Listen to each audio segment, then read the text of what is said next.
Hello, night listener, and welcome to Little Nightmare. I'm Emma, and tonight I'll be keeping you company to help you fall asleep. But before we begin, make sure to subscribe to the channel and leave a comment telling me where you're listening from. Story 1. They warned me this place was built strangely. Not haunted, just wrong. I ignored them. But after a few nights, I noticed something. Steady, almost biological. The walls throbbed, not constantly, just when I got too quiet. I ran my fingers along the paint and felt it contract beneath my touch, like skin remembering trauma. Sometimes, I think it hears me think. The breathing comes faster when I lie, slower when I cry.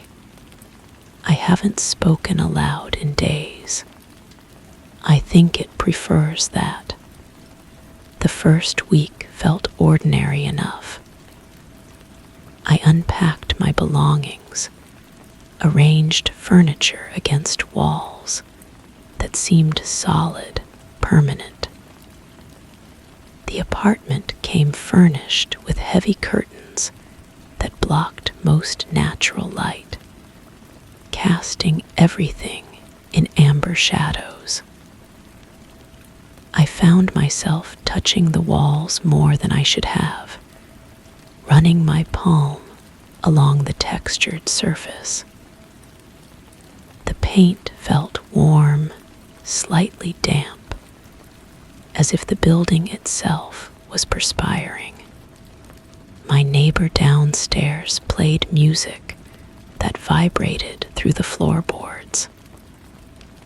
At least, I assumed it was music. The rhythm was too regular, too organic. It pulsed like a heartbeat amplified through water. When I pressed my ear to the floor, the sound grew fainter, as if it was coming from within the walls themselves rather than below. I started documenting everything. Small notebook, black pen, careful observations. The temperature fluctuations made no sense. The radiator stayed cold, yet warmth emanated from unexpected places. The bathroom mirror fogged without steam. The kitchen faucet dripped in perfect intervals, but when I turned the handle, no water came. The smell arrived during my second week. Sweet, cloying, like flowers left too long in stagnant water. It drifted through the rooms without source, strongest near the electrical outlets. I checked every corner, every hidden space. Nothing rotted, nothing died. Yet the scent persisted, growing thicker when I tried to sleep. My reflection began changing before I noticed. Small shifts in the mirror's surface, like looking through disturbed water. My face appeared slightly elongated, features stretched downward, as if gravity was pulling harder on my image than on my body. I bought a handheld mirror to compare. The distortion followed me from glass to glass. The walls started breathing more noticeably. I could time the rhythm, count the intervals. Inhale for 7 seconds, hold for 3, exhale for 9. When I held my breath, walls held theirs. When I hyperventilated, they quickened their pace. The synchronization felt too perfect to be coincidence. I recorded everything on my phone. Hours of audio trying to capture the breathing, the subtle sounds that seemed to come from inside the structure. When I played back the recordings, they contained only my own voice, speaking words I didn't remember saying. Whispered numbers, coordinates, names that weren't mine. The apartment began reshaping itself. Corners appeared where none existed before. Doorways led to rooms I hadn't seen during my initial walkthrough. The bathroom door opened onto a narrow hallway that ended in darkness. When I turned around, the hallway had vanished, replaced by the familiar bedroom wall. Sleep became impossible. The walls pulsed stronger in darkness, their rhythm disrupting my own heartbeat. I found myself lying awake, palm pressed against the surface, feeling the subtle expansion and contraction. The paint grew warmer under my touch, almost fevered. Sometimes I felt something pressing back from the other side. My belongings moved during the night. Books rearranged themselves by color rather than subject. Clothing hung itself in patterns that suggested body shapes, as if invisible people were wearing my clothes. The coffee maker brewed fresh cups without being turned on. The coffee tasted metallic, like blood mixed with grounds. I tried leaving. The front door opened easily, but the hallway beyond stretched impossibly long. I walked for what felt like hours, passing identical doors with different numbers. When exhaustion forced me to turn back, I found myself in the same apartment as if I'd never left. The walls began showing me things. Shadows moved beneath the surface, like figures pressed against frosted glass. I could make out shapes, gestures, faces that almost resembled people I'd known. They moved in slow motion, their mouths opening and closing without sound. When I blinked, they were gone. I started tearing at the wallpaper, desperate to see what lay beneath. My fingernails split and bled, but the paper wouldn't budge. Instead, the walls seemed to absorb the blood, the paint growing darker where I touched it. The breathing grew faster, more excited. The apartment filled with voices, not speaking to me, but around me, as if I was overhearing conversations from another room. They discussed my habits, my fears, my dreams. They knew things about me that I'd never told anyone. They laughed at jokes, I didn't understand, cried over losses that weren't mine. I found photographs hidden in drawers I'd never opened. Pictures of me sleeping, eating, staring out windows, taken from impossible angles, as if the walls themselves had grown eyes. In some photos, I appeared transparent, as if I was fading away. In others, dark figures stood beside me, their faces obscured by shadow. The breaking point came when I realized the walls were digesting something. The pulsing had grown stronger, more deliberate. I pressed my ear against the surface and heard wet, churning sounds like stomach acid breaking down food. The smell of decay grew overwhelming, no longer sweet, but putrid, organic. I tried to break through the wall with a hammer I found in the closet. Each strike produced a sound like hitting flesh rather than drywall. Dark liquid seeped from the cracks, staining the floor in patterns that resembled veins. The wall contracted around the hammer, trapping it inside the surface. The apartment began consuming my possessions.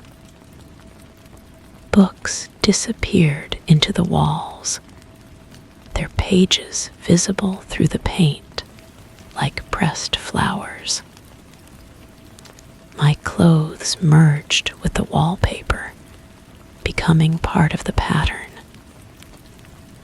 My phone sank into the coffee table, its screen still glowing beneath the wood grain. I am writing this with the last pen that hasn't been absorbed. The notebook grows thinner as I write, pages vanishing faster than I can fill them. My reflection has almost completely distorted, showing only a vague human shape in the mirror. I feel myself becoming less substantial, more integrated with the apartment's biology. The walls pulse around me now, their rhythm matching my heartbeat perfectly. I understand that I am not living in this place. I am being digested by it, slowly processed into something else. The previous tenant left no forwarding address because there was nowhere to forward to. I can feel my thoughts becoming part of the apartment's consciousness, my memories mixing with those of others who came before. We are all here, dissolved into the walls, contributing to the collective pulse that draws new occupants. The next person will find this place through the same listing I did. They will ignore the warnings, dismiss the strange details, sign the lease because the rent is too good to refuse. They will feel the walls breathing and think it's just the building settling. They will document the anomalies, try to rationalize the impossible, fight against the inevitable absorption. I am part of the walls now, part of the breathing, part of the pulse that will draw them in. We are all waiting, synchronized in our endless rhythm, ready to welcome the next addition to our collective heartbeat. Did you enjoy this story? Slow, unsettling, relentless. This is the kind of horror that docent attack. It absorbs.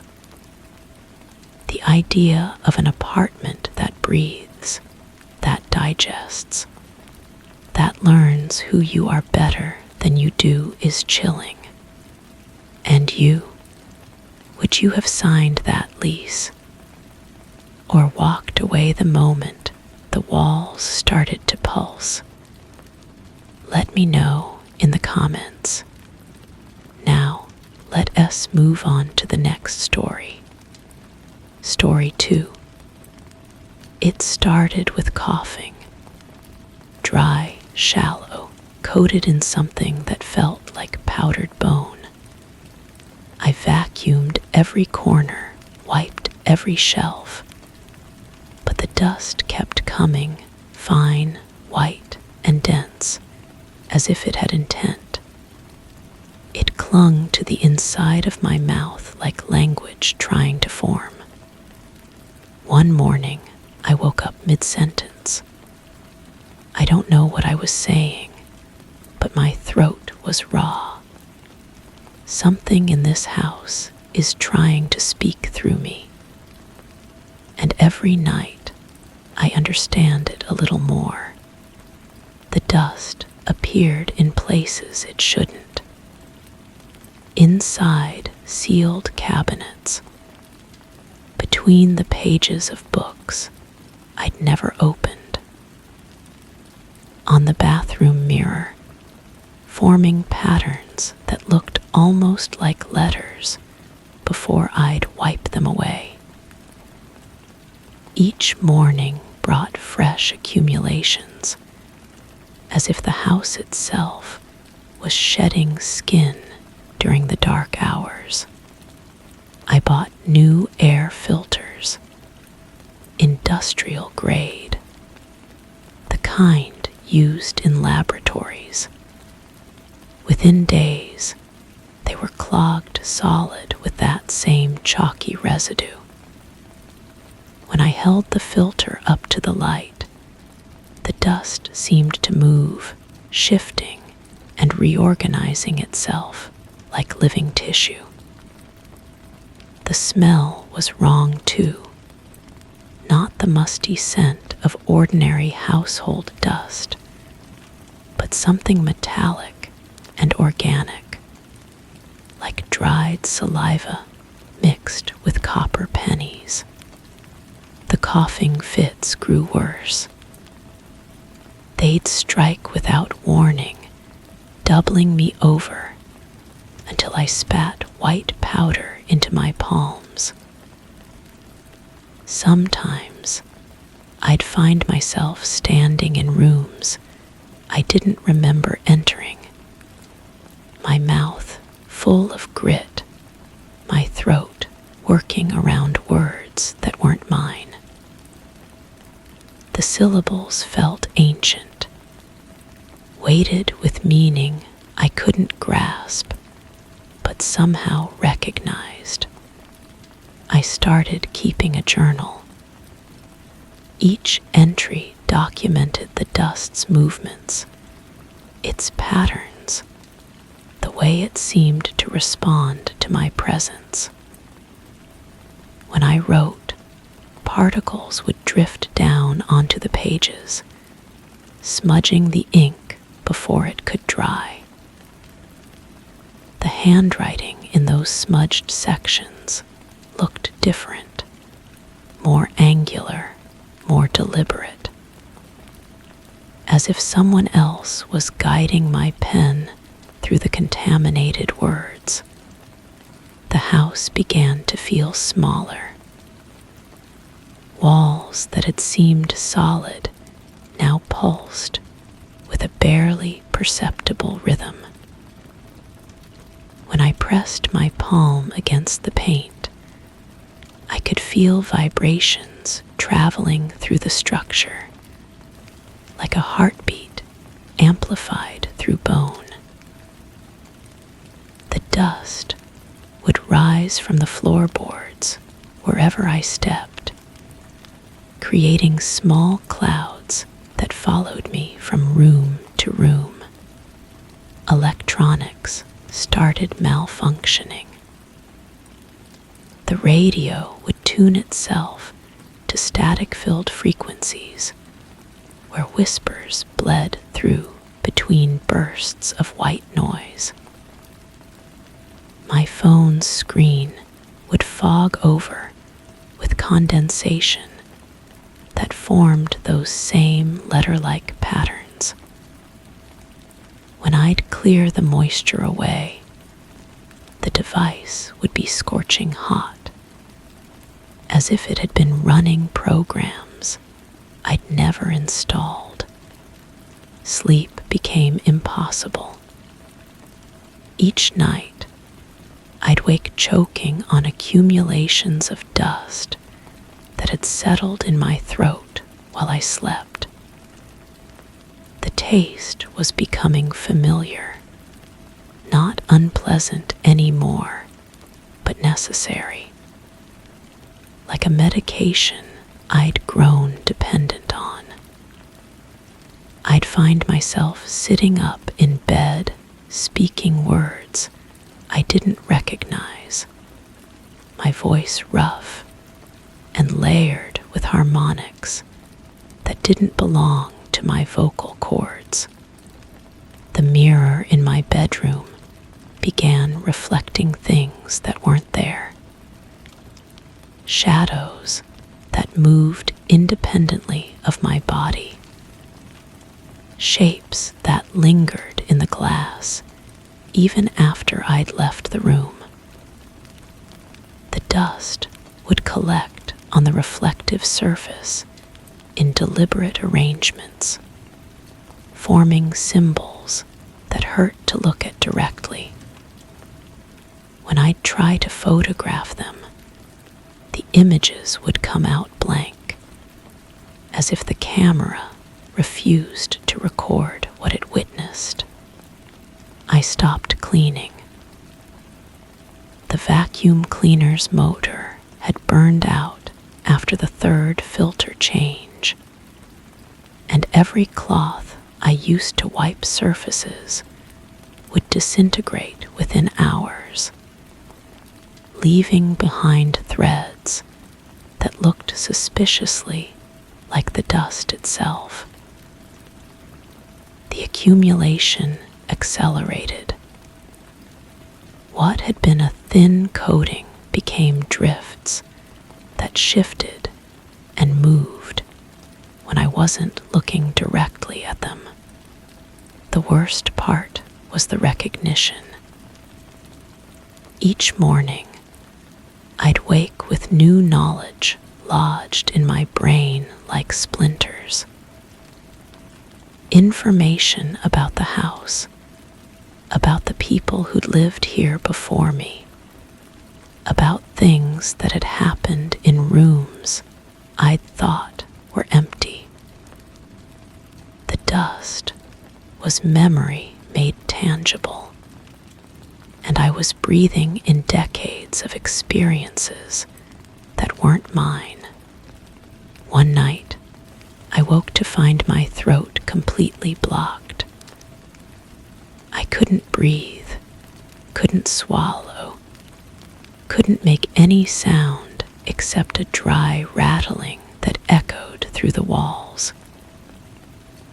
When I managed to cough, what came up wasn't dust anymore. It was words, physical and solid, falling from my lips like small stones. Each syllable hit the floor with a distinct metallic ping. I gathered the word stones in my hands. They were warm, pulsing with their own internal light. When I pressed them against my ear, I could hear voices, not speaking, but singing in harmonies that made my teeth ache. The melody was beautiful and terrible, and I understood with perfect clarity that I was meant to sing along. The dust had been teaching me, preparing me. Each night's accumulation was a lesson in pronunciation, in rhythm, in the specific tonal qualities needed to join the chorus. My throat had been sculpted, rebuilt from the inside out, turned into an instrument capable of producing sounds. Human vocal cords were never designed to make.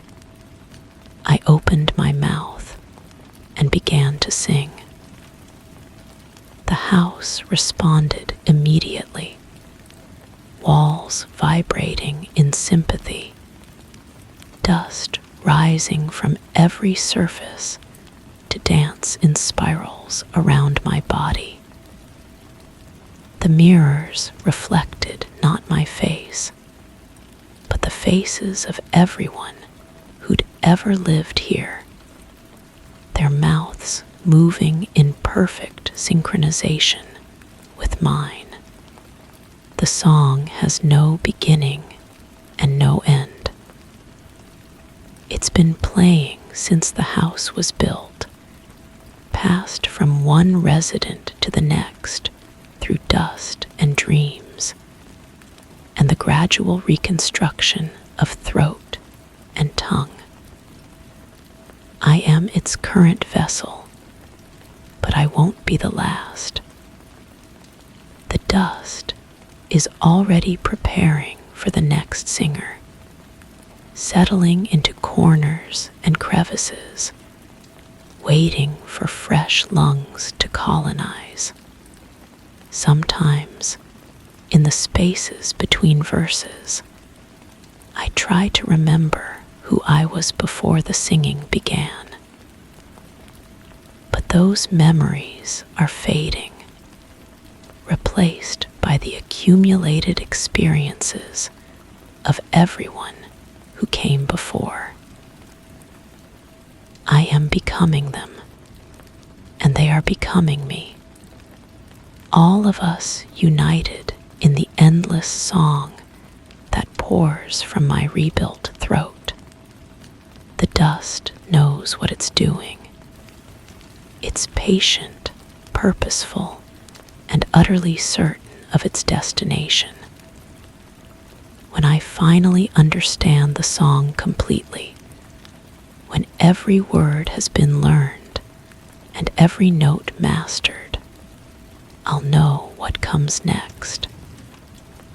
Until then, I practice, I breathe, I sing, and in the quiet moments between phrases, I can feel the house listening, preparing for the next voice to join our eternal chorus. Did you enjoy this story? The idea that something could live inside your voice, shape it, use it to speak with ancient purpose, is deeply unsettling. The way the dust seeps into everything, into language, memory, under the skin, reminds us that we don't always tell the story. Sometimes we rate just the medium. And you? Have you ever heard your voice say something that didn't feel like it came from you? Now, let us move on to the next story. Story 3. My fingers used to touch both sides. Now I have to stretch. The wood has shifted imperceptibly at first, but I measured. It's wider by an inch, then 2, then 5. It groans in the silence like it's preparing to swallow. I tried not to pass through it, but no matter where I walk, I always end up in that same hallway, in front of that same frame. Sometimes I stare at it long enough, and it doesn't look like a doorway anymore. It looks like a throat. The measuring tape became my obsession.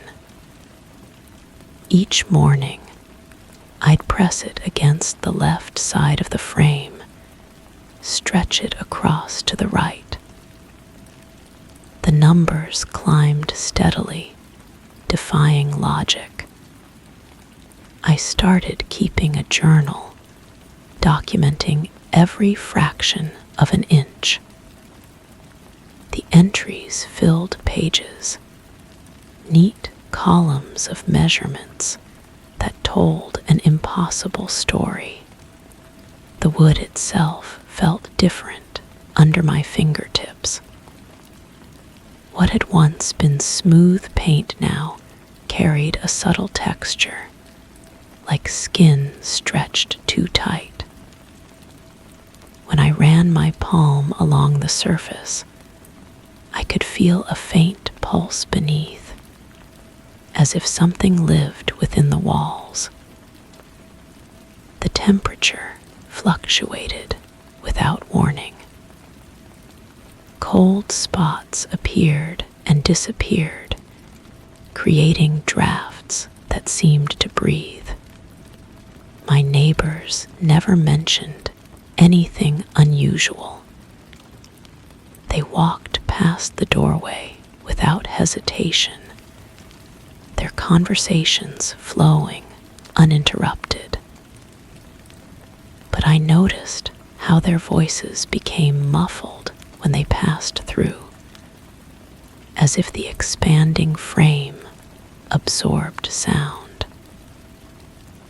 I started recording everything: the subtle creaks, the whispered static that seemed to emerge from the wood grain itself.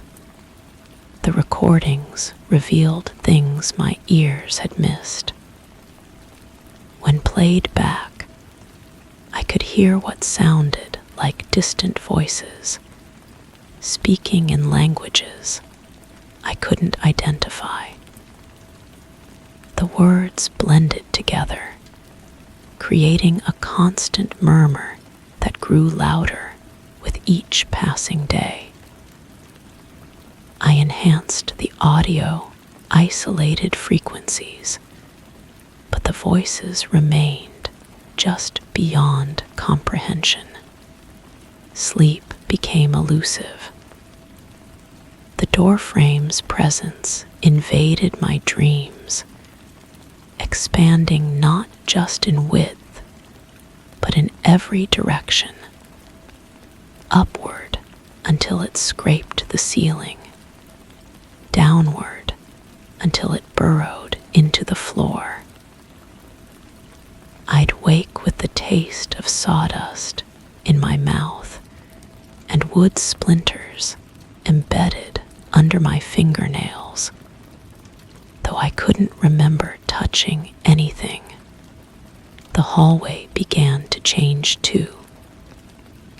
The carpet showed where patterns that hadn't been there before, circular impressions, as if something heavy had been dragged in loops around the frame. The walls developed hairline cracks that spiderwebbed outward from the doorway's edges. I painted over them, but they returned within hours, darker and more pronounced. I installed a camera to monitor the expansion process.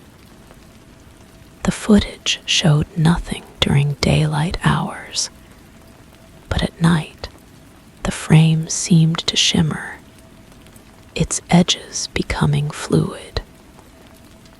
The wood appeared to breathe, expanding and contracting in rhythm with something I couldn't see.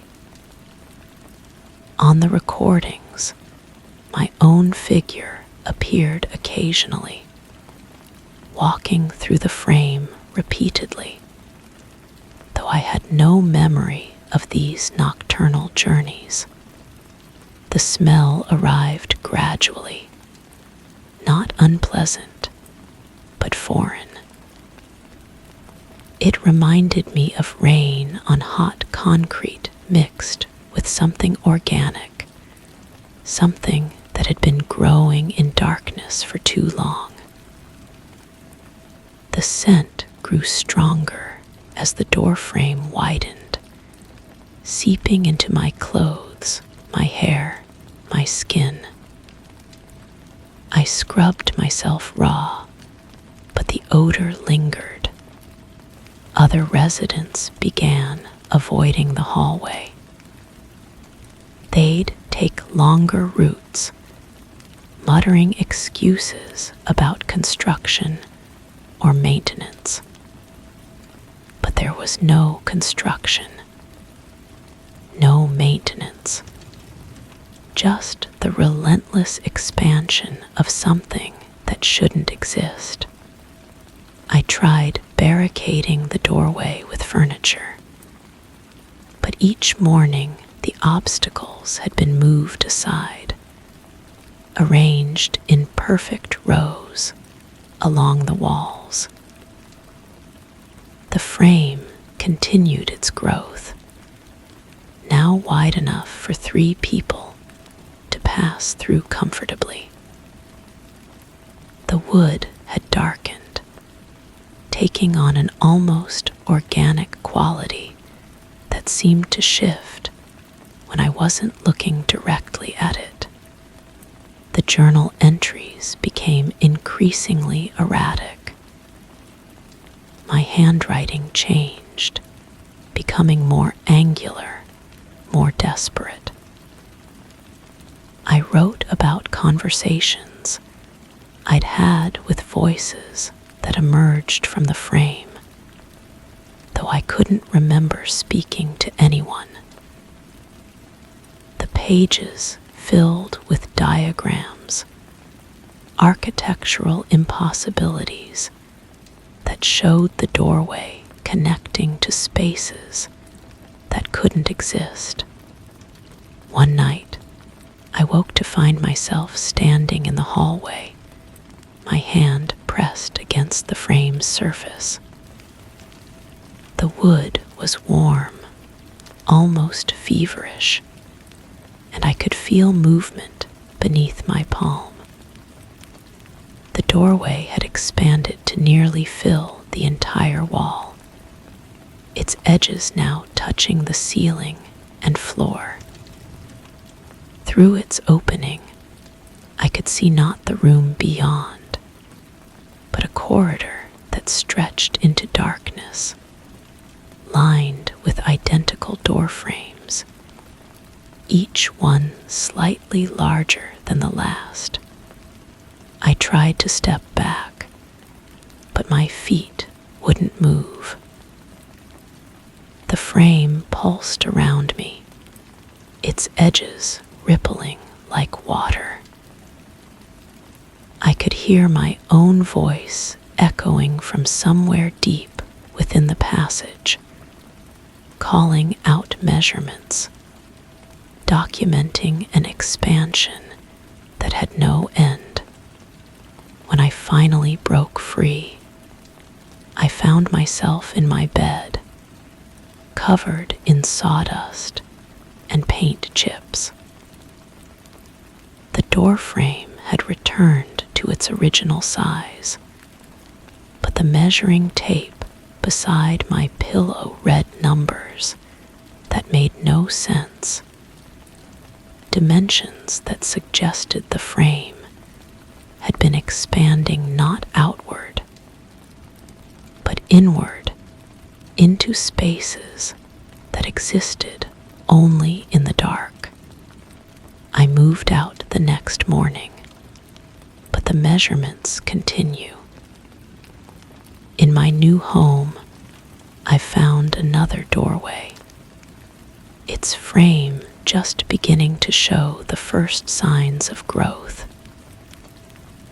My fingers barely touch both sides anymore, and sometimes, when the light hits it just right, I can see the faint outline of that impossible corridor, still waiting. The journal entries haven't stopped. Each night, I write new measurements, document new changes, though I can't remember taking them. The handwriting grows more foreign with each page, as if someone else is guiding the pen. And somewhere in the distance, I can hear the sound of wood expanding, growing, preparing to swallow whatever walks through next. Did you enjoy this story? For me, this is one of the most disturbing ones. A simple detail, like a doorway widening imperceptibly, becomes a narrative abyss that swallows the protagonist, and maybe the reader too. The idea that reality bends without explanation, and that the body follows the mind in a spiral of increasingly desperate measurements, leaves me with a sense of slow inevitability. Now, let us move on to the next story. Story 4. I sit in that chair every day. Same position, same angle, same weight, but something changed. The fabric is warmer now, not from use, but from memory. It's memory, not mine. The weave shifted. It smells faintly like breath. And sometimes, when I sit too long, I feel an impression form around my back, as if another spine is aligning with mine, as if I'm no longer sitting alone. The chair arrived on a Tuesday. I remember because I had been working from home for weeks, hunched over my laptop at the kitchen table, my back screaming for relief. The delivery came without ceremony. 2 men in gray uniforms who barely spoke just wheeled it inside and positioned it exactly where I pointed. Dark burgundy fabric with subtle geometric patterns. Ergonomic design. Perfect for long hours. I tested it immediately. The cushion embraced me with just the right firmness. The armrests sat at perfect height. The backrest curved to match my spine like it had been molded specifically for my body. I worked for 12 hours straight that first day, completely absorbed in the comfort. My productivity soared. I felt focused, energized, almost euphoric. But then came the first anomaly. I was reviewing spreadsheets when my peripheral vision caught something. The fabric pattern seemed to shift slightly, as if the geometric shapes were breathing. I stopped typing and stared directly at the armrest. Static, motionless, just my imagination, I told myself. I strain from too much screen time. Yet over the following days, the sensation persisted. The fabric appeared to pulse subtly when I wasn't looking directly at it. The burgundy color seemed deeper in certain light, almost crimson. And that smell, initially pleasant, like warm cotton, began to carry an undertone I couldn't identify. Something organic, something alive. I started keeping a notebook. Scientific documentation, I called it. Tracking the anomalies with methodical precision. The fabric temperature fluctuated independently of room temperature. Some areas felt warmer than others, creating distinct zones of heat that seemed to migrate across the surface. I pressed my palm against different sections, mapping the warm spots like a thermal survey. The patterns were inconsistent but persistent. Warmth concentrated along the backrest where my spine rested. Heat pooled in the seat cushion where my weight settled. The armrests remained cool, almost cold, except for small patches where my forearms made contact.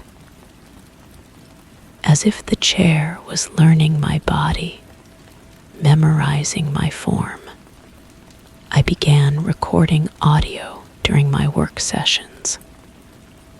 Initially, I heard nothing unusual in the playback, but when I amplified the volume and filtered out background noise, subtle sounds emerged.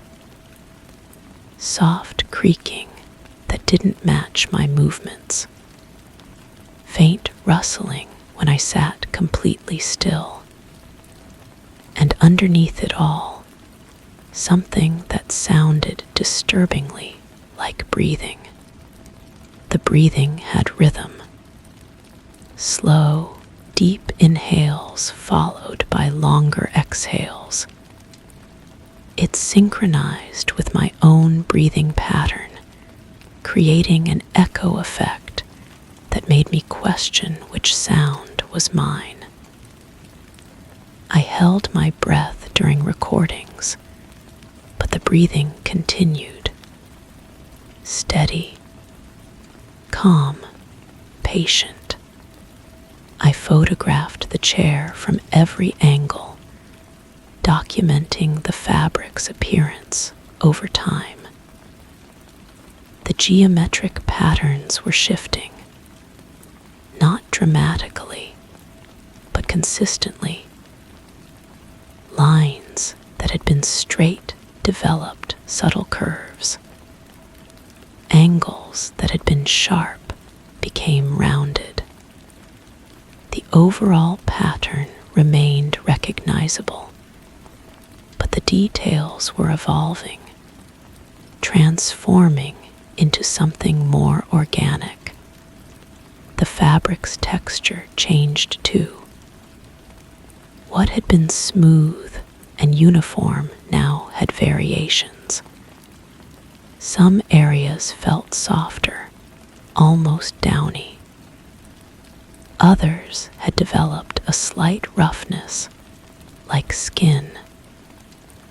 I ran my fingers across the surface repeatedly, mapping these textural changes. The chair was becoming less manufactured, more natural. My sleep patterns deteriorated. I found myself thinking about the chair constantly. During meetings, I fantasized about returning to its embrace. While eating, I rushed through meals to get back to to my desk. The chair had become more than furniture. It was a necessity, a craving, an obsession. I started working longer hours. 16 hours. 18 hours. The chair never became uncomfortable. My back never ached. My posture remained perfect. But my reflection in the computer screen looked increasingly gaunt. My eyes were bloodshot. My skin had a grayish pallor. Yet I felt energized, focused, productive. The breathing sounds grew louder. I could hear them without amplification now. A gentle whoosh that seemed to come from within the chair itself. The sound was soothing, hypnotic.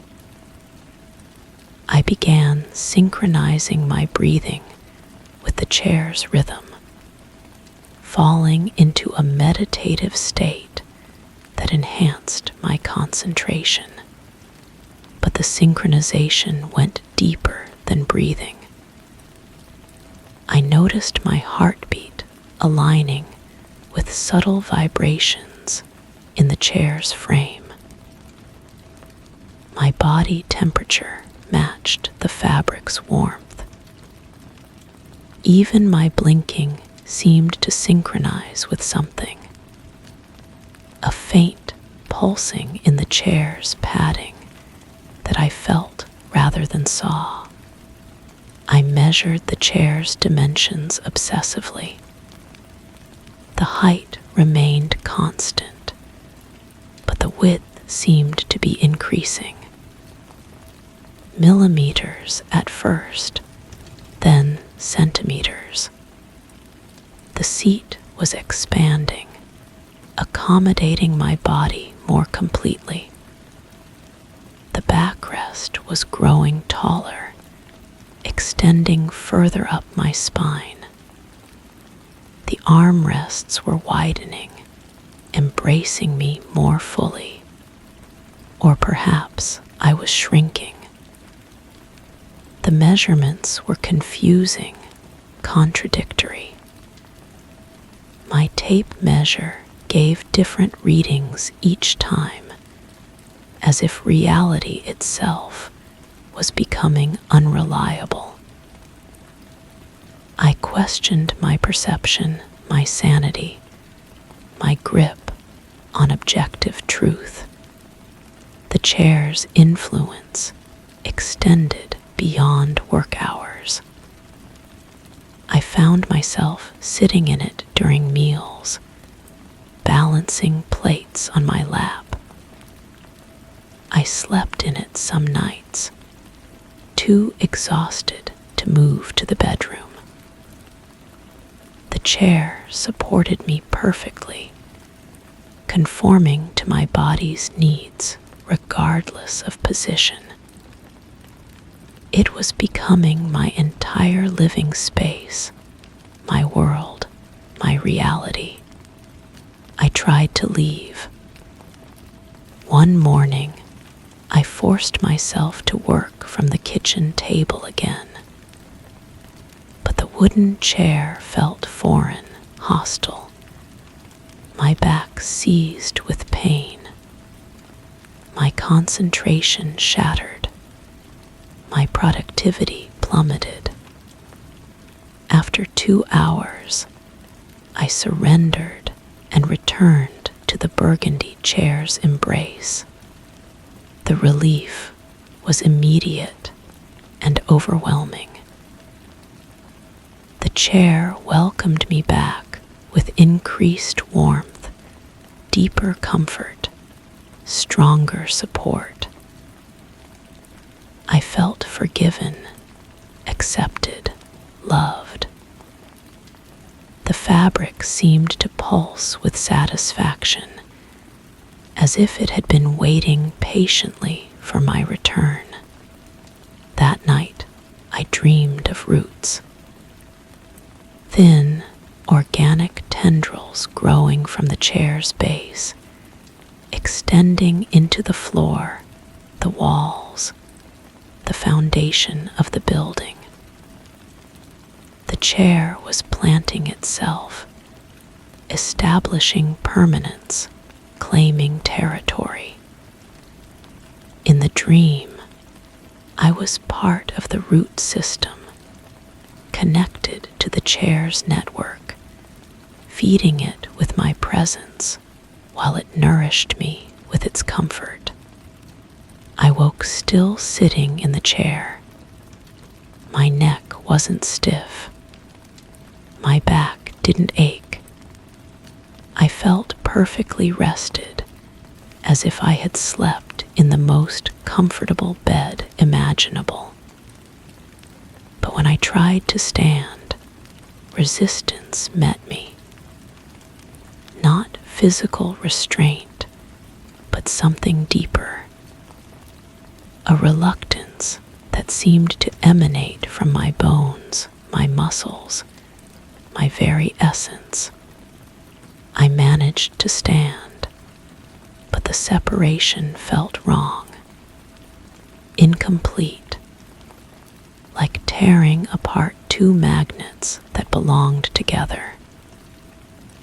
The chair seemed to deflate slightly without my weight, its fabric losing some of its vibrancy. I felt diminished too, less substantial, as if part of me remained in the chair's embrace. The phone rang. Work calling. I had missed 3 meetings, ignored dozens of messages. My supervisor's voice was stern, concerned, frustrated. I assured him I was fine, just deeply focused on important projects. He wanted to schedule a video call, check on my well-being. I positioned the laptop carefully, angling the camera to show only my face and shoulders. The burgundy fabric wasn't visible in the frame, but I could feel its presence behind me, supporting me, giving me strength. The call went well.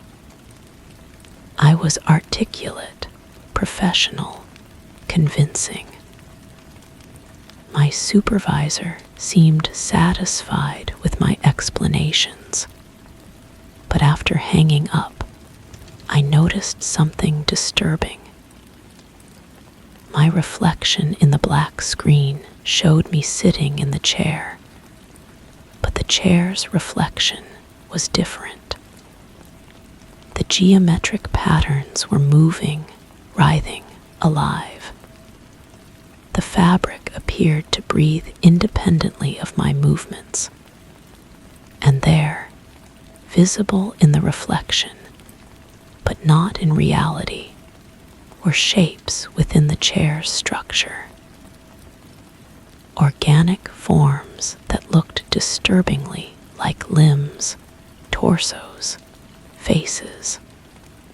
I spun around to examine the chair directly. Normal, static, unchanged, but the reflection persisted in its distorted truth.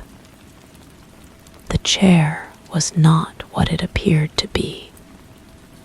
It was something else, something that existed partially in reflection, partially in reality, partially in the space between perception and truth.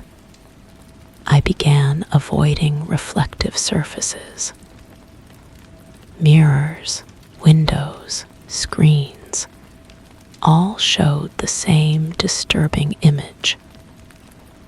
The chair's true nature, revealed only in reflection, was becoming increasingly organic, increasingly alive. The burgundy fabric was skin. The geometric patterns were veins. The supportive structure was bone. But I couldn't stop sitting. The chair's pull was irresistible. My body craved its embrace. My mind needed its focus. My soul yearned for its acceptance. I was becoming dependent, addicted, integrated. The breaking point came during a video conference with clients. I was presenting quarterly projections, clicking through slides with practiced efficiency. The call was going perfectly until I noticed something in the laptop's camera window. The chair was visible behind me, but its reflection in the small video feed was wrong. The fabric was moving, pulsing, breathing. The geometric patterns were rearranging themselves into new configurations. And there, barely visible in the chair's structure, was another figure. A shadow of a person, sitting in the same position as me, occupying the same space, moving in perfect synchronization with my gestures. I froze mid-sentence. The clients were asking questions, but their voices sounded distant, muffled. My attention was locked on the video feed, watching the shadow figure mirror my movements with perfect precision. When I raised my hand, it raised its hand. When I leaned forward, it leaned forward. When I turned my head, it turned its head. But when I stopped moving, it continued. The shadow figure gestured independently, as if conducting its own meeting with its own clients. Its mouth moved in speech patterns that didn't match mine. Its eyes looked in directions I wasn't looking. It was living its own life within the chair's embrace, using my body as a vessel, my presence as a gateway. I excused myself from the call and slammed the laptop shut. My hands were shaking. My breathing was rapid, panicked. I stood up from the chair, but the separation was agony. Every muscle screamed in protest. Every nerve fired with loss. I was incomplete without the chair's support, diminished without its embrace. But I forced myself to walk away, to the kitchen, to the bathroom, to the bedroom, anywhere but the chair. The house felt foreign, hostile. Every surface was uncomfortable. Every position was wrong. I was homeless in my own home, exiled from the only place where I belonged. I lasted 6 hours. 6 hours of pacing, of discomfort, of growing desperation. Then I surrendered and returned to the chair's embrace. The relief was immediate and complete. The chair welcomed me back with increased warmth, deeper comfort, stronger support. I felt forgiven, accepted, whole, but something had changed. The shadow figure was no longer confined to reflections. I could feel its presence directly now, sitting in the chair with me, occupying the same space, sharing the same experience. We were becoming integrated, merged, unified. I am still sitting in the chair. My work continues. My productivity remains high. My comfort is absolute. But I am no longer alone. The shadow figure shares my space, my thoughts, my experiences. We are partners now, collaborators in a reality that extends beyond the visible world. The chair is warm. The chair is alive. The chair is home.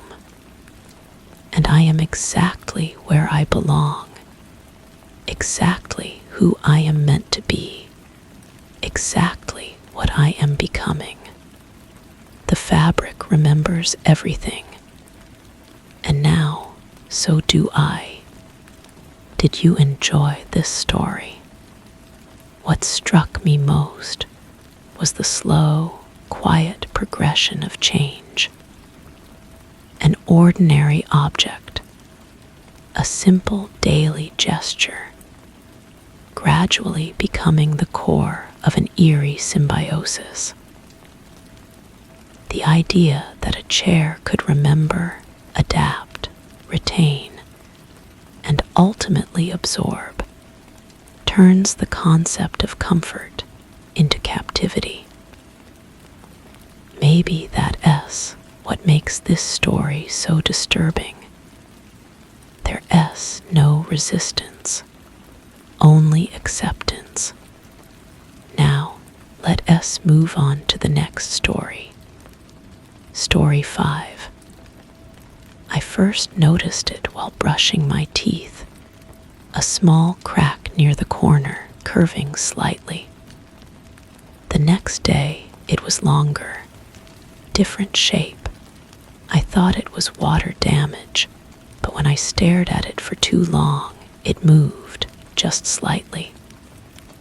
A line broke off and curved toward me. I tried ignoring it, but it's no longer just in the bathroom. Now every ceiling has one, and they all point inward, toward the space where I sleep, like veins leading to an eye. The toothbrush felt heavier than usual that morning. The mint taste lingered wrong in my mouth, metallic and sharp. Above me, the bathroom ceiling stretched white and clean, except for that hairline fracture that shouldn't have been there. I lived in a new building. The walls were fresh. The paint still carried that chemical smell of recent construction. Cracks didn't just appear overnight. I pressed my palm against the wall, feeling for vibrations, for settling. The surface was solid, cool under my touch. No moisture, no structural issues. Yet the crack remained, a dark thread against the white expanse. When I moved my head, the crack seemed to shift its angle, following my gaze like a compass needle seeking magnetic north. That evening, I found myself staring upward more often. The crack in the kitchen ceiling ran parallel to the counter, but curved at the end in a way that made my stomach tighten. I took photographs with my phone, documenting the pattern. Under the camera's flash, the cracks appeared darker, more defined. I uploaded the images to my laptop, zooming in until the pixels blurred. The fractures had depth, layers that suggested something beneath the surface. Sleep came fitfully. I kept my eyes closed, but the awareness pressed against my eyelids. Above me, the bedroom ceiling waited. I could feel it watching, that sensation of being observed that makes skin crawl and muscles tense. When I finally looked up, the crack had spread. Not just longer, but wider, deep enough that shadows collected in its depths. I began keeping a journal, recording each change. The crack in the living room appeared on the third day, starting as a pinpoint near the light fixture and spreading outward in careful, deliberate lines. The one in the hallway emerged on the fifth day, connecting the bedroom crack to the bathroom like a bridge. By the second week, every ceiling bore the marks. The building superintendent listened to my concerns with practiced patience. He climbed a ladder, ran his fingers along the ceiling, checked for leaks and structural damage. His tools found nothing. The building was sound, he assured me. New construction sometimes settled, he explained. Hairline cracks were normal, cosmetic. He offered to send someone to repaint, but paint wouldn't solve this. The cracks weren't random settling. They formed patterns, networks that pulsed with their own logic. I mapped them on graph paper, tracing each line with careful precision. The pattern resembled a circulatory system, with my bed at the center. Every crack pointed inward, converging on the space where I rested my head each night. I moved the bed to different corners, different rooms. The cracks followed. New fractures appeared, adjusting their trajectories to maintain their inward focus. I began sleeping on the couch, then the floor, then in the bathtub. Each morning brought fresh cracks, repositioned and realigned. The sound started as a whisper, not voices, but something softer, like paper tearing very slowly or ice forming on a window. I held my breath, listening. The sound came from above, from within the ceiling itself. When I stood on chairs, pressing my ear to the plaster, the whisper grew louder. It had rhythm, like breathing, like something alive. I called contractors, structural engineers, anyone who might explain what I was experiencing. They came with instruments, moisture meters, thermal cameras. The readings showed nothing unusual. The building was dry, stable, properly constructed. Yet the cracks continued spreading, deepening, connecting. The smell arrived with the third week. Subtle at first, like copper pennies or blood from a bitten tongue. It grew stronger near the ceiling, as if something was bleeding through the plaster. I bought air fresheners, opened windows, but the metallic scent persisted. It was strongest in the bedroom, where the largest crack had formed a spiral pattern directly above my pillow. I stopped sleeping entirely.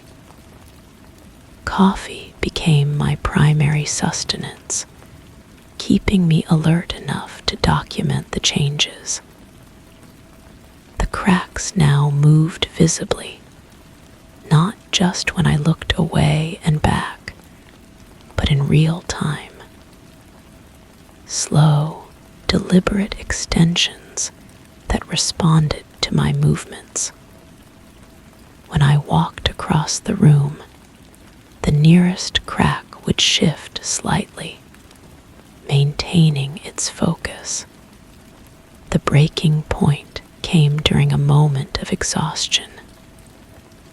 I had been awake for 72 hours, tracking the crack's progression, when I finally collapsed onto the bed. Above me, the ceiling began to pulse. Not metaphorically, but literally. The plaster rose and fell like skin over breathing lungs. The cracks widened, revealing glimpses of something dark and wet beneath. I tried to run, but my legs wouldn't respond. The fatigue had finally claimed me, leaving me paralyzed beneath the transforming ceiling. The largest crack opened wider, and something looked down. Not an eye exactly, but an awareness. A presence that had been watching, waiting, studying me through the network of fractures. The thing above me wasn't malevolent, I realized. It was curious. It had been learning my patterns, my habits, my fears. The cracks weren't damage. They were pores, breathing holes, ways for it to observe and interact with my world. I had been under surveillance, mapped and catalogued like a specimen. I managed to move eventually, stumbling to the bathroom to splash water on my face. In the mirror, I saw the truth. The cracks weren't just in the ceiling anymore. They had spread to me. Fine lines traced across my skin, dark threads that pulsed with their own rhythm. I was becoming part of the network, connected to whatever watched from above.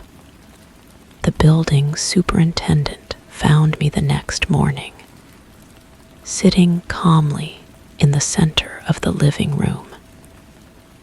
He commented on how peaceful I looked, how the stress lines had left my face. He didn't mention the cracks. When I pointed them out, he looked confused, concerned. He saw only clean white ceilings, fresh paint, no damage at all. I live with the knowledge now. The cracks are invisible to others, but they remain. They've grown deeper, more complex, forming patterns that extend beyond my apartment. When I walk through the building, I can see them in every unit, connecting all the residents in a vast web of observation. We are all specimens now, all being watched and studied. The presence above has learned patience. It no longer pulses or moves visibly. It simply observes, recording our daily routines, our sleep patterns, our fears. I've become accustomed to its attention, even comforted by it. At least I'm not alone. Sometimes I catch other residents staring upward, confusion flickering across their faces. They're beginning to notice.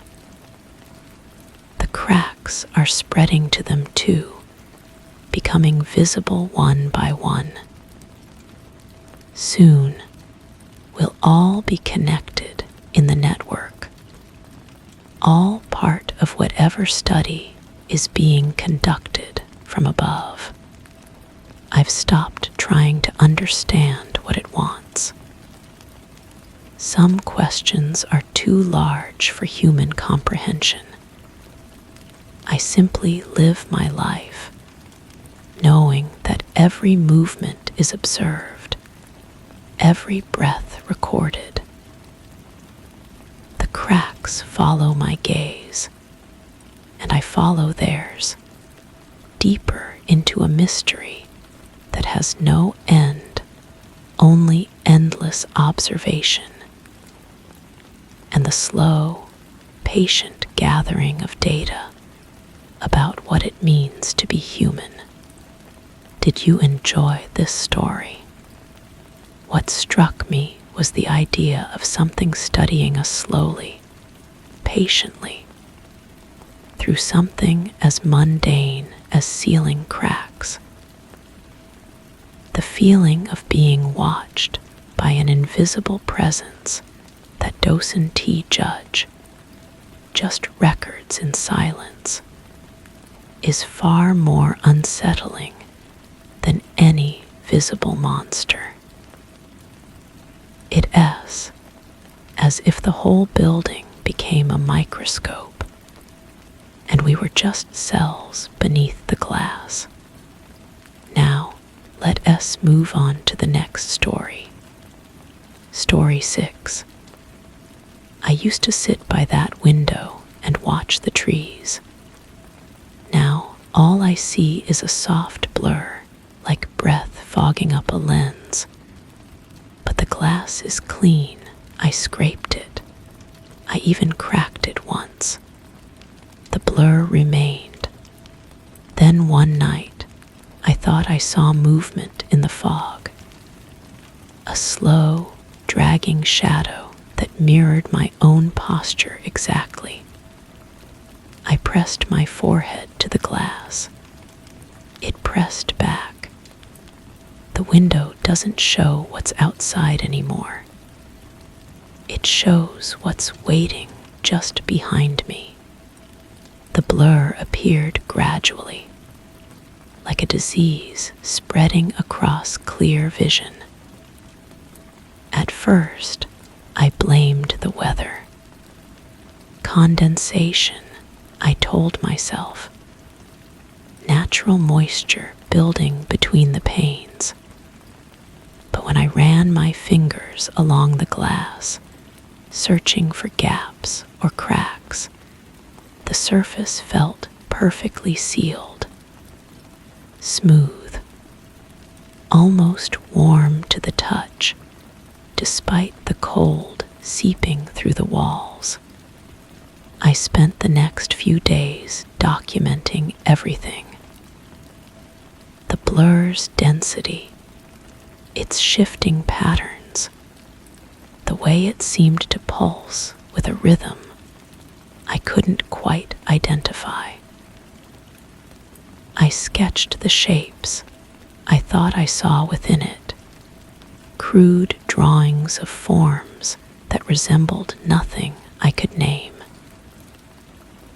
My notebook filled with observations that made less sense the more I wrote them down. The warmth in the glass intensified. When I pressed my palm against it, the heat traveled up my arm, settling somewhere deep in my chest. I started avoiding the window during certain parts of the day when the blur seemed most active. But even when I wasn't looking, I could feel it there, pressing against the boundary between inside and outside. One evening, I noticed the reflection wasn't quite right. My silhouette appeared in the glass as expected, but it moved a fraction of a second too late, like an echo trying to catch up with its source. I raised my hand. The reflection followed, but with a hesitation that made my skin crawl. I leaned closer, studying the distorted image of my own face, and realized the reflection was looking back at me with eyes that held too much knowledge. The smell came next, sweet and metallic, like copper pennies mixed with flower petals. It drifted through the room without any identifiable source, strongest near the window, but spreading everywhere I went. I opened other windows, turned on fans, burned candles, but the scent clung to everything. It settled in my clothes, my hair, the back of my throat, where it left a taste I couldn't swallow away. I started hearing whispers in the static between radio stations. Fragments of words I almost recognized, spoken in a voice that sounded like mine, but wasn't. The electronic hum of my devices began to shift, taking on cadences that resembled conversation. I recorded everything, playing back hours of audio that revealed nothing but white noise when I listened later. But in the moment of recording, the voices were clear, urgent, trying to tell me something I wasn't ready to understand. The blur began to change shape more deliberately. What had been random swirls became deliberate patterns, forms that suggested movement just beyond my ability to perceive. I spent hours staring into it, trying to make sense of the shifting geometries, until my eyes ached and tears ran down my cheeks. The more I looked, the more the blur seemed to look back, studying me with the same intensity I brought to studying it. The temperature in the room started fluctuating without reason. The walls would grow warm to the touch, then suddenly cold, as if something large was breathing against them from the other side. I checked for drafts, tested the heating system, called repair services, who found nothing wrong. But the temperature changes continued, following patterns I couldn't predict or control. I tried covering the window with heavy curtains, but the blur seeped through the fabric, casting its unclear shadow across the room, even in complete darkness. I moved furniture to block the view, but found myself unconsciously clearing a path back to the glass. The window demanded attention, and I found myself unable to deny it. The reflection began to act independently. While I sat still, it would shift position, turn its head, or raise its hand in gestures I wasn't making. I watched my doppelganger explore the boundaries of the glass, pressing against it from the inside while I remained motionless on the outside. The separation between what I was doing and what my reflection was doing grew wider, until I no longer recognized the figure in the glass as myself. The whispers grew louder, more insistent. They spoke in languages I didn't know, but somehow understood, describing things that hadn't happened yet, but felt inevitable. The electronic voices told me about the space between the glass panes, about the thickness of the blur, about the consciousness that lived in the gap between reflection and reality. I found myself responding to these conversations, speaking aloud to empty air, answering questions I couldn't remember hearing. The final night, I pressed my face against the glass one more. The blur parted like curtains, revealing not the outside world, but a perfect replica of my room, viewed from the other side of the window. Another version of myself sat in the mirror room, also pressed against the glass, also staring back with growing horror. We reached toward each other, palms meeting on opposite sides of the barrier, and I felt the warmth of another hand matching mine exactly.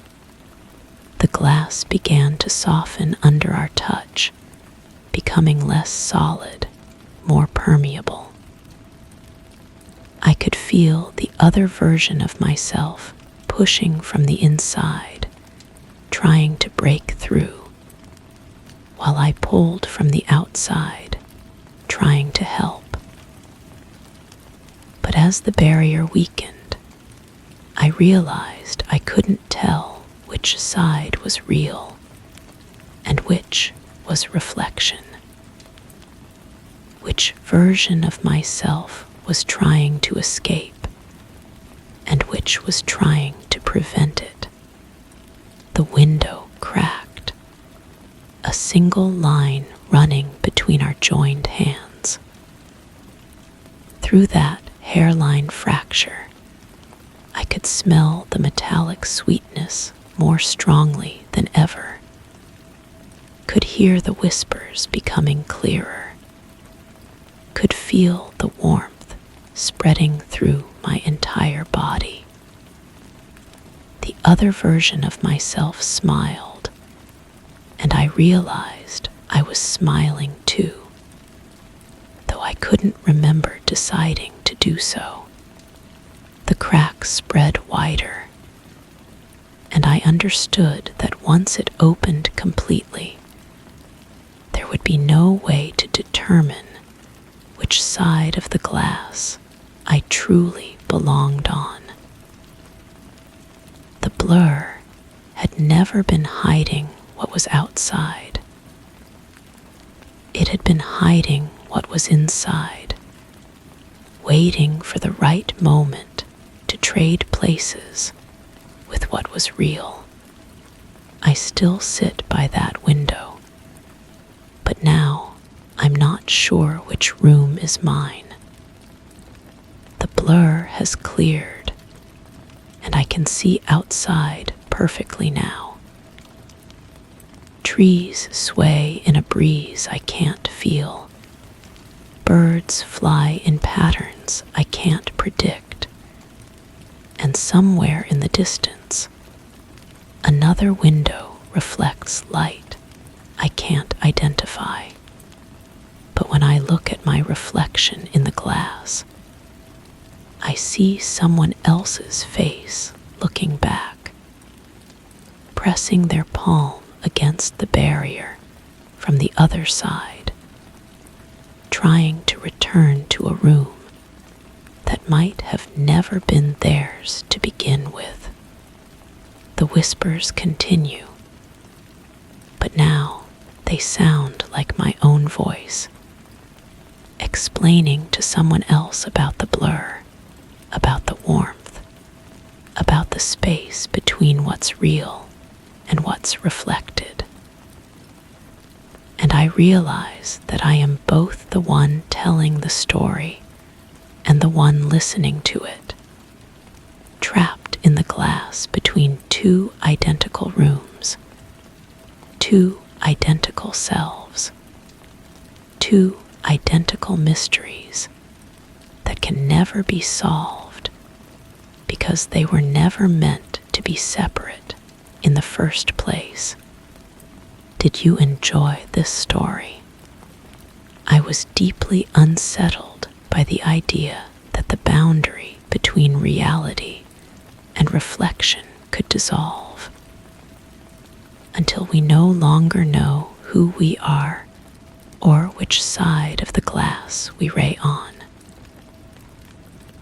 The window is no longer a view to the outside, but a portal to something that watches us, imitates us, and maybe is replacing us. Now, let us move on to the next story. Story 7. It started subtle, a half-second hesitation. My feet would stop moving, but the shadow kept walking. Just one step more. I laughed it off, trick of the light. But it became more deliberate. My arm would move, the shadow would flinch. My head would turn, the silhouette would linger. I tried filming it. The video froze when it happened. Blank. Now, I avoid mirrors. Not because I'm afraid of my reflection, because I'm afraid it's not mine anymore. The first time I truly noticed, I was standing in my kitchen, reaching for a cup from the cabinet. The afternoon light streamed through the window, casting my silhouette against the white wall. I grabbed the handle, lifted the cup, and watched as my shadow's hand lingered on the cabinet door for just a moment longer than it should have. The disconnect lasted barely a breath, but it was enough to make me freeze. I set the cup down slowly, watching my shadow mirror the movement perfectly this time. The kitchen felt different suddenly, too quiet, too still. The scent of vanilla from the candle I'd lit earlier seemed stronger, almost cloying. I moved my hand deliberately, waving it back and forth. My shadow followed obediently, like it was supposed to, but something had shifted. The way the light fell across the room felt wrong, as if the sun had moved while I wasn't looking. I touched the wall where my shadow had been cast, and the surface felt warm, warmer than it should have been from the indirect light. Over the following days, I became obsessed with watching. Every surface that could catch my reflection or cast my shadow became a point of study. I started carrying a small notebook, documenting each occurrence. The bathroom mirror showed the delay most clearly. My shadow would pause, sometimes turning its head slightly before catching up with my movements. I tried to rationalize it. Fatigue, perhaps. Stress from work. The mind playing tricks when overloaded. But the delays became more pronounced, more deliberate. My shadow began to move differently, with a subtle fluidity that felt foreign. When I walked, it would occasionally take a step in a direction I hadn't intended, forcing me to correct course, as if pulled by an invisible string. The electronics started acting up around the same time. My phone would dim without warning, and sometimes I could hear faint sounds coming from the speaker. Not quite voices, but something that wanted to be words. The television would flicker during certain programs, always when I was sitting in a position where my shadow fell across the screen. I began recording everything. Hours of footage, documenting the discrepancies. But the strangest thing was what happened to the recordings themselves. They would play back normally until the moment of disconnection. Then the image would stutter, freeze, or simply go black. The audio would continue, but all I could hear was my own breathing, sometimes echoing as if there were two of me in the room. The smell started appearing everywhere I went. Not unpleasant exactly, but out of place. The scent of rain on hot pavement when I was indoors. The metallic tang of old coins in my bedroom. Fresh pine in the subway station. These odors would accompany the shadow's misbehavior, growing stronger when the disconnection lasted longer. I stopped sleeping well. Every position I shifted into would cast a different shadow across the bedroom wall, and I became convinced I could see it moving in my peripheral vision. The feeling of being watched grew constant, but not by someone else, by something that was supposed to be me, but wasn't quite right. The breaking point came during a simple morning routine. I was brushing my teeth, standing in front of the bathroom mirror, when I noticed my reflection was brushing in a different pattern than I was. My hand moved up and down. The reflection moved side to side. I stopped mid-motion, toothbrush suspended in the air, and watched as my reflection continued brushing for several seconds before finally freezing as well. The mirror felt cold when I touched it, despite the warm steam from my shower still fogging the edges. I leaned closer, studying my reflection's eyes, searching for some sign of difference. They stared back with an intensity I didn't remember putting there. I began avoiding reflective surfaces entirely. Shopping became a nightmare of angled glances and peripheral awareness. I kept my head down in elevators, chose seats facing away from windows, and covered every mirror in my home with sheets. But shadows were impossible to escape. The disconnection grew bolder. Walking down the street, I would catch glimpses of my shadow taking different paths, sometimes walking through walls, or disappearing entirely when I passed under streetlights. Other people didn't seem to notice, but I could feel their eyes on me as I would unconsciously correct my path, following some invisible guide.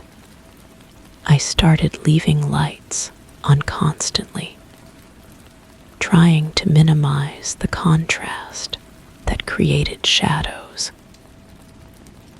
But even in the brightest rooms, I could still see the faint outline of my silhouette, and it would still lag behind my movements, sometimes turning to look at things I wasn't looking at. The recordings became my obsession. I set up multiple cameras, trying to capture the phenomenon from different angles. But each camera would malfunction in its own way when the disconnection occurred. One would lose audio, another would show static, a third would simply stop recording altogether. The timestamp on each file would skip, as if those moments had never existed. I started hearing things in the static, whispers that might have been my own voice, but distorted, saying words I didn't remember speaking. The sound would echo from different directions, as if multiple versions of myself were trying to communicate from just beyond perception. The temperature changes became impossible to ignore. Objects I touched would suddenly feel hot or cold without reason. Door handles would burn my palm one moment and feel ice cold the next. The walls themselves seemed to pulse with their own temperature, warm spots that would move when I wasn't looking directly at them. I tried to break the pattern. I would move erratically, spinning in circles, jumping, dancing, anything to confuse whatever was creating the delay. But my shadow learned to anticipate me. sometimes moving before I did, leading rather than following. The reversal was subtle but unmistakable. The night I stopped looking in mirrors entirely, I woke to find every reflective surface in my home turned to face the wall. I lived alone. I hadn't moved them, but there they were, repositioned with careful precision, as if someone had wanted to spare me the sight of what I might see. The documentation stopped working. Every photo I took showed only empty spaces where my shadow should have been. Videos captured my movements, but left dark, shifting spots where the shadow existed. The technology seemed to reject recording whatever was happening to me. The smell of ozone filled my apartment, the sharp scent that follows lightning strikes. My skin felt electric, hypersensitive to changes in the air. I could sense movements in the room before I made them, as if my shadow was telegraphing its intentions. I realized I was no longer leading my own movements. My steps had become a dance of correction, constantly adjusting to match what my shadow was doing. The entity that was supposed to follow me had become the choreographer, and I had become its imperfect copy.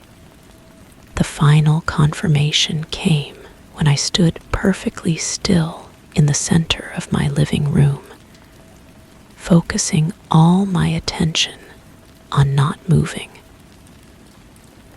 My shadow shifted its weight, turned its head, and took a step toward the window.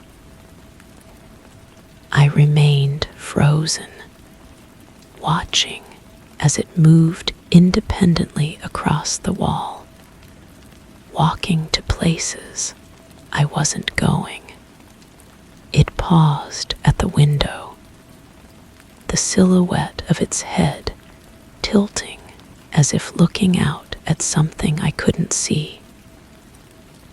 Then it turned back toward me, and for the first time, I felt like I was looking at something that was looking back. Not my reflection, not my shadow, but something else entirely that had been learning to be me. I don't know how long I stood there, watching my shadow move around the room while I remained still. The disconnection was complete now.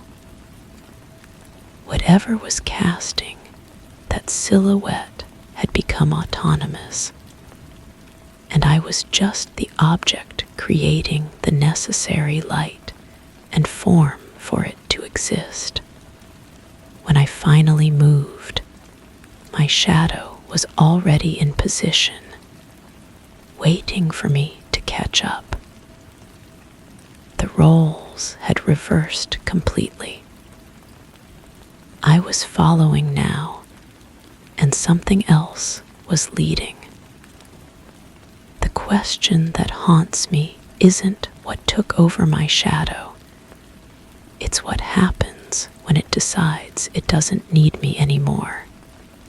Did you enjoy this story? I was struck by the idea that something as familiar as your own shadow could slowly stop obeying until it takes over. It is no longer a reflection, but an autonomous entity that imitates, watches, and leads.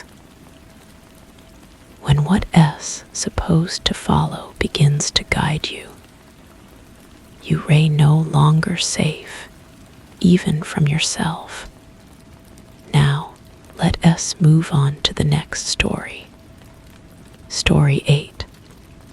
I thought the noise was normal, just the ducks settling. But the rhythm was too aware, I counted. Each breath lasted as long as mine. And when I held my breath, the vent held too, as if we were sinking. The metal rattles when I leave the room like it's frustrated. I taped them shut. The sound moved to the walls. I closed every register. Now I hear the breathing from behind the fridge. It wants to stay close. It wants to stay inside. The first week, I convinced myself it was coincidence. Old buildings make sounds. Pipes expand and contract. Metal creaks under pressure. These were the explanations I repeated while lying in bed, listening to the gentle whoosh of air moving through the vents above my head. But explanations don't account for patterns, and patterns don't account for awareness. The sound came from the main vent in my bedroom ceiling. A steady inhale, pause, exhale. The duration matched my own breathing so perfectly that I began timing it with the stopwatch on my phone.